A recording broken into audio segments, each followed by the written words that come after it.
ગણિત વિજ્ઞાન શીખીને ફાયદો ખરો? શું ફાયદો? હું કહું તમને શું ફાયદો.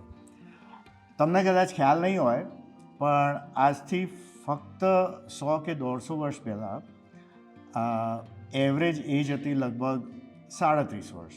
કેટલા વર્ષ? એટલે અહીંયા જેટલા બધા છે ને એ બધા 150 વર્ષ પહેલાં જો જન્મ્યા હોત તો કદાચ મોટાભાગના મરી પરવાર્યા હોત. આજની તારીખમાં એવરેજ આપણી જિંદગી છે ભારત વર્ષમાં આશરે 73 વર્ષની. 37ના 74 ગણો તો ડબલ થઈ ગઈ ફક્ત 150 વર્ષ પહેલાં. કેટલો મોટો ફેર કે આપણી જિંદગી ડબલ થઈ ગઈ. શાના કારણે? એન્ટીબાયોટિક્સ શોધાય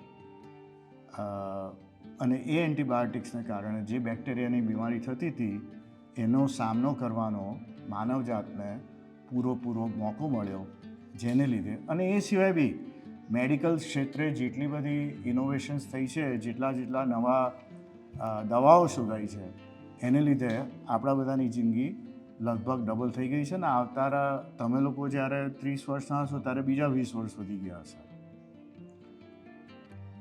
આ વિજ્ઞાનના લીધે પોસિબલ થયું છે.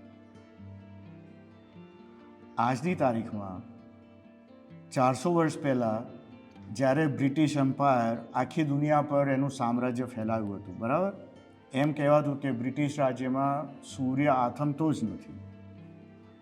ભણ્યા હશો તમે. બ્રિટિશ એમ્પાયર આખી દુનિયા ઉપર રાજ કરતું. એ બ્રિટિશ રાજ્યના કિંગને જેટલી સવલતો હતી એ બધી સવલતો કરતાં આજની તારીખમાં એક સામાન્ય માણસ વધારે સવલતો ભોગવે છે. તમે જોશો તો પહેરવાના કપડાં, તમારે ટ્રાવેલ કરવું છે તો બાઇસિકલ કે બાઇક, મોટર બાઇક, ગાડી, સુખી માણસો, પ્લેન, ટ્રેન, આ બધું શોધાયું છે વિજ્ઞાનના કારણે. પંખાઓ છે, એર કન્ડિશનર છે, બધું વિજ્ઞાન. એટલે માણસના ભૌતિક વિકાસમાં વિજ્ઞાને બહુ જ મહત્ત્વનો ભાગ ભજવ્યો છે અને એને લીધે તમે આગળ જઈને તમારી કરિયર જાતની શોધી શકો છો. બાયોલોજી છે દાખલા તરીકે, કે નવી દવાઓ શોધવાની છે, નવા ઇન્સ્ટ્રુમેન્ટ શોધવાના છે. આજે લોકો ચાંદ ઉપર અને મંગળ ઉપર જવાની ને ત્યાં વસવાની વાતો કરી રહ્યા છે. તમે બી એમાં સામેલ થઈ શકો છો. એટલે મગજ ખુલ્લું રાખી અને વાંચશો. અને આમ તમે બધા મોબાઈલ તો વાપરતા જ હશો. કેટલા લોકો મોબાઈલ નથી વાપરતા? બધા વાપરે છે. બધાને ગૂગલ આવડે છે તો એના પર સર્ચ મારજો કે કઈ વસ્તુઓમાં તમારી કરિયર બની શકે. અને એના માટે નિશ્ચય તમારે જ કરવાનો છે. જિંદગીને તમે એક ગાડી ગણશો તો જિંદગીનું સુકાન કોના હાથમાં છે? જિંદગીનું સુકાન કોના હાથમાં છે? હોવું જોઈએ. કોના હાથમાં હોવું જોઈએ? પોતાના હાથમાં ને? તો તમારા હાથમાં છે. એનું એક્સલેટર કોના હાથમાં હોવું જોઈએ? કોના પગ ઉપર હોવું જોઈએ? મારા પગ ઉપર? તમારા પગ ઉપર? તો એ એક્સલેટર, બ્રેક, સ્ટિયરિંગ વ્હીલ બધું તમારા હાથમાં છે. તમે જે રીતે ગાડી હાંકશો એ રીતે તમારા જીવનની ગાડી હંકાશે.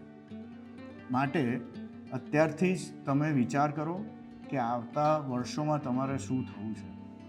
વૈજ્ઞાનિક થઈ શકાય છે, કેમિસ્ટ થઈ શકાય છે, બાયોલોજિસ્ટ થઈ શકાય છે. બધા ઘણા જાતના ને ભાતના આગળ વધવાની તકો છે. એટલે ખૂબ પ્રયત્ન કરી ભણો.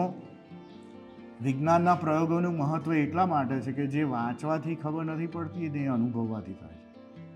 એટલે પ્રયોગોથી જે શીખશો ને મગજમાં ઉતરશે એ ખાલી વાંચવાથી નહીં ઉતરે. એટલે અમારો તો પૂરતો પ્રયત્ન છે કે વિજ્ઞાનના પ્રયોગો સરખી રીતે શીખવાડીએ. તમે શીખો, ખૂબ આગળ વધો અને મોટા થઈને ખૂબ પ્રગતિ કરો એવી એક અભ્યર્થના.